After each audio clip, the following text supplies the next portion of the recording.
So this is called The Weaver on Fyodor. I'll try and do it off by heart, but I have the phone just in case, so don't worry.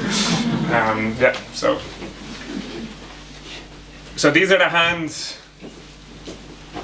These are the hands that knead the bread, that make the bed, that place the plates at table, the hands that do the dishes, that stitch with stitches, that wipe the tears from faces. She weaves the rushes, she weaves. These are the hands that empty the jugs, that darn the socks, that knit the scarves, keep track of the stock, that cross off the losses and tot up the costs, that clasp together to pray to her God. She weaves na look at the rushes, she weaves, she'll eat na lava, a churin na shielta, sa taluv, a vinnin fili, glossary, agus na prati on grey, na lava, a vinnin prati, glossary, agus na glossary on grey, na lava, a churin on dinner, sa ein, a yaran on ol.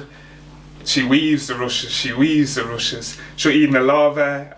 So I'm going to start again there. This event is timed to coincide with the Imbolc Féile Brigid, a moment of renewal, care and creative possibility. And Rushes feels especially resonant. We are proud to present this exhibition in partnership with Maynooth University, and I'm delighted to welcome Fiona Arnold and Carol Ann Madden from Maynooth and the Heritage Council, and we're sincerely grateful for their ongoing support, along with the many collaborators who have contributed to this project. I'd like to warmly thank Laura Fitzgerald, the curator of this exhibition, and the participating artists, all gathered around me here: Lisa Fingleton, Loughnane MacDonald, Lorraine Neeson and Mika Van Mechelen, for bringing such thoughtful, resonant work into. This project's been really special. It's been a really lovely process of working with Ciarán Walsh, whom I met when I was about, I think, 14. He says 16, a long time ago now. And Ciarán was working in Seanchaí at the time and was very kind and supportive to young artists, which I was then, who hadn't a clue about going about the world as an artist, or could it be a career path. And I think we're very lucky to have people like Ciarán who support artists so intensely and over such a long period of time. And I always think it's amazing, people who work in the arts, whether it be writing or art or filmmaking or music, and they have that energy and they have that spirit, and they never get burnt out, or they never complain. Ciarán. I hear you. And they are just this kind of, they have this fire in them. So Ciarán came to me about a year ago with some firelighters and a box of matches and said, will you get involved in a project? Can you curate? And I suppose as primarily an artist, I wouldn't necessarily see myself as a curator. But I think essentially curating means choosing things and making decisions, and actually, as a person who finds decision making often quite taxing as a human, it was a real joy to make choices with, I suppose, friends and colleagues whom I really love and respect, both as humans and their work. I have a lot of time for Loughnane and Lisa and Lorraine and Mika, and it was a real joy to work with 5 female artists and for them to trust me with their work. And often artists' work, I suppose with this show in particular, I was really interested in work that maybe got left to the side or never got finished, or was an idea that somehow you strayed away from. And I suppose it's a big ask to go to artists as well and ask them to trust me with that work, because sometimes work like that feels very fragile and delicate. So I hope that you will take time to enjoy these works. They've been very lovingly placed in all sorts of amazing technological apparatuses, from slide projectors in suitcases to old TVs that feel like they might explode. They won't explode. And all of that technology comes from like a very different era when things were a bit slower.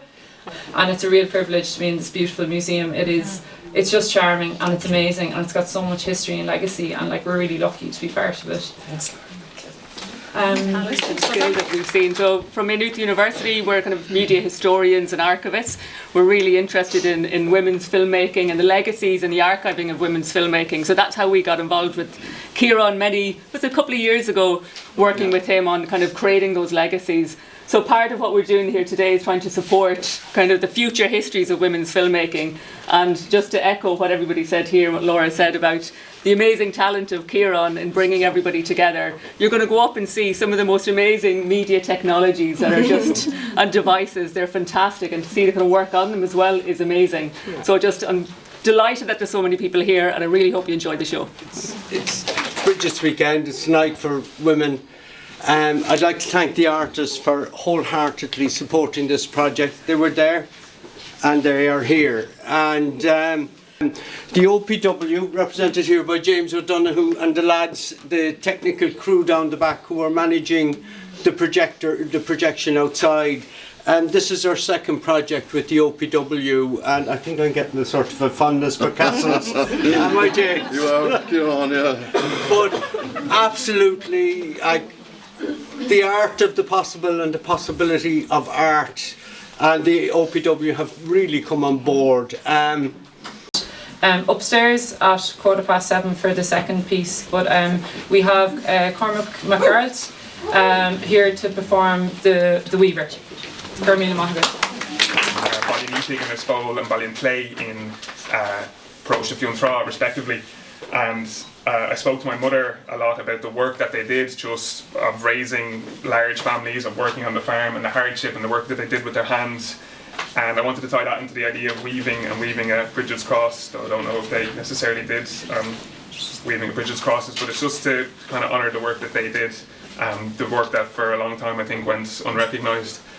These are the hands that knead the bread, that make the bed, that place the plates at table, the hands that wash the dishes, that stitch with stitches, that wipe the tears from faces. She weaves the rushes, she weaves the rushes. The hands that empty the jugs, darn the socks, knit the scarf, keep track of the stock, that cross off the losses and tot up the cost, that clasp together to pray to her God. She weaves the rushes na lucha, she weave na lava, a churin, na shielta, sa talav, a vinin fili, prati, agus na glossary, on grey, na lava, a valian, na hivike, on na kiarka, a berin grime, and Gark, agus a cussin and with nails. She weaves the rushes na lucha, she weaves na lava, a churin on daenerys and iron, a yarin on ol, a nian na greyhe, lava na mana extracted, gachla, idir gachyan on lay, o vajin gahihe, she weaves na lucha, the rushes she leaves, she twists, she mends, she folds, she cuts, she saves the hay and trims the turnips, eg umper, eg sheena, eg duna, eg ordu, eg knital, eg uskult, eg skriev, eg crew is na rushes, the lucher she weaves, you see she's sometimes soft, but she's mostly tough.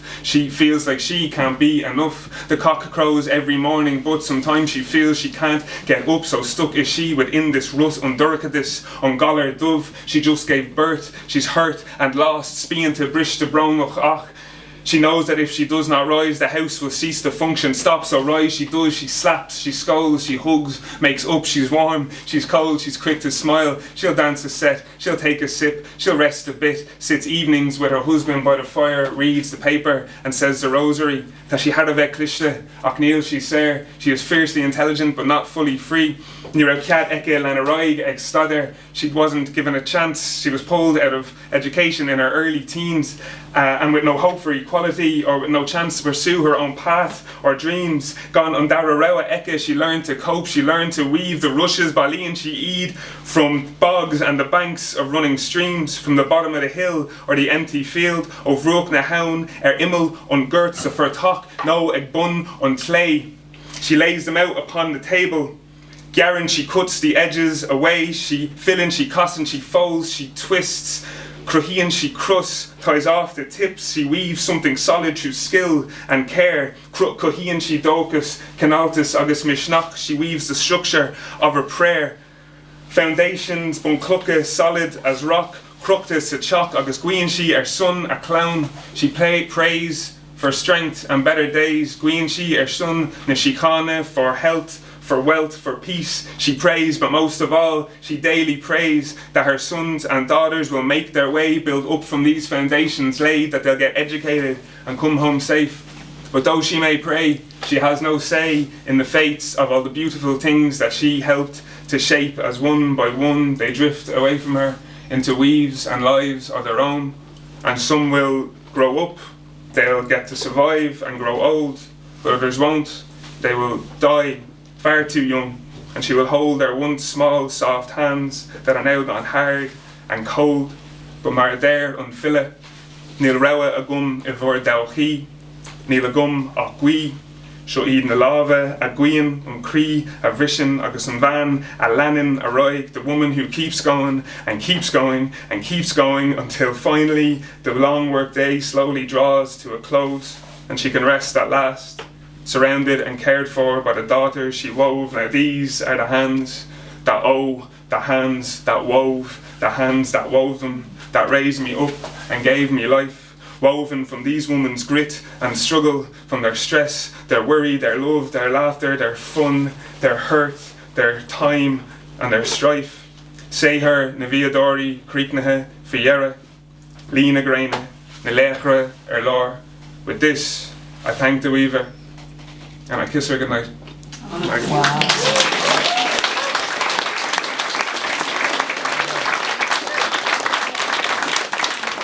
And shone through the windows. On sunny days, it could light the whole room up, like a disco ball. But then they moved the road. The road to the lake was made using sally trees. They chopped the trees down and laid them out perpendicular to the ditch, so that the trunks and the tips of the trees went into the ditch on either side. Layers of rock and soil were placed on top, and then tarmac. They took the method from how bog roads were constructed in the past. Sally, once buried, will never rot. Its Latin name is salix. Its proper name is rusty willow, but here everyone just calls them sallies. They can grow up to 10 metres and straddle the boundary between the definitions of a tall shrub and a small tree. The more they are cut, the more they sprout. It was considered lucky to make a rod out of sally and take it with you on a long journey. It's reputed to cure headaches, containing salicin, the basis for aspirin. Well, the lake wasn't really a lake as such, it's a turlock, a periodic or seasonal body of water found mainly in limestone karst areas, which has no surface outlet and is surrounded on all sides by rising land. Here everyone just refers to it as a lake. Anyway, the body of water fills and empties with changes in the water table, typically being very low or empty in summer months and full in winter. Ordinarily, when land floods, water flows off overground through rivers and streams, but in areas where limestone is at the surface, the water causes the ground to crack, drains underground and emerges later in sprigs. Typically, turlocks will have a specific place where the water flows in and out called a swallow hole. People say that they gurgle, like a plug hole. But this particular turlock, this particular one, stopped draining. It last emptied in 2016. It used to take 2 days to empty, but it's been 10 years now. When it last filled, it flooded nearby houses. On the news, one local man said that when he got out of bed in the morning, he was standing in water. It had come up to the top of his mattress. The turlock had come in over the windowsills. And they think the swallow hole must be blocked, but no one quite knows where it is. At one point, they thought the water was beginning to recede, so they attempted to find it. They went out in small boats, turned off their engines, and sat, listening for gurgles. They spent days doing this, and then it went viral. People came in canoes and pleasure boats. Camp was set up on the edge of the lake, and people were quoted on the news saying that it was relaxing being on the water. One man started selling tickets, meditation on the vanishing lake. And when the turlock used to fill in the past, little islands of trees would appear, but they're all submerged now. So there's no trees there anymore. And there's been these incidences, so people have started fishing it, brown trout. There have been these incidences of anglers, and no one knows quite how the fish got there. It's understood that a local angler released them into the lake. Several goldfish have been spotted too. One person claims to have seen koi. And there have been these instances of anglers pulling up rubbish, old shopping baskets, parts of machinery and tyres. So the council set up cameras. Weeks went by with no footage of people dumping anything, but still the rubbish kept surfacing. Then one day a washing machine drum appeared. It turned out that the original farm road, which ran straight through the middle of the turlock, had been built using rubbish. It had been eroded by water. It was common practice for people to bury rubbish on their land, cover it with building rubble and soil, and then tarmac over it. And when they were constructing the new road, they redirected the road away from the village, around the edge of the lake. One day, a milk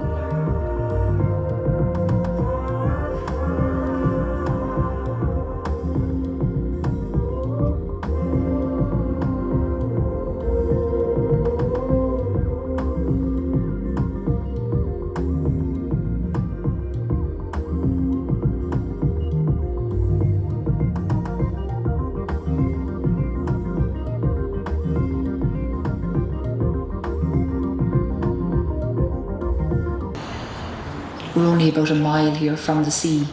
So the land is protected by large dikes actually along the Cashin River to the south of the house, and to the west of the house we have the cliffs of Ballybunion. But essentially we're not that far above sea level, so we felt like we really needed to do something about water. So this is the story of the Lough Lacon. Lacon is the word for a small pond in Irish. And to be honest, it didn't start at all as a Lough Lacon. It started because I was trying to find some way of doing something with the front field that was full of rushes. The rushes symbolised the wetness of the land and the increasing wetness of the land with climate change. Over the last couple of years, we've really noticed that our wellies have been submerged in water. One day I went out to the pond and Kevin had dug quite a steep edge to the pond, that you need gradual edges so that small animals with short legs can actually access really shallow water at the edges. Little did we know how much rain was going to fall, and it rained and it rained and it rained, and the Lough Lacon was full within 4 weeks, and I was actually able to kayak in it. Isn't that just amazing? Lough Lacon! You know, I suppose we're becoming the land of 1,000 Lough Lacons or 1,000,000 Lough Lacons, that there's so much water falling in Ireland that we could probably make millions of them. It's just amazing to be able to be present with nature, and we don't know what the future's going to bring, but it's beautiful to see the light reflected in the sky. It's really beautiful.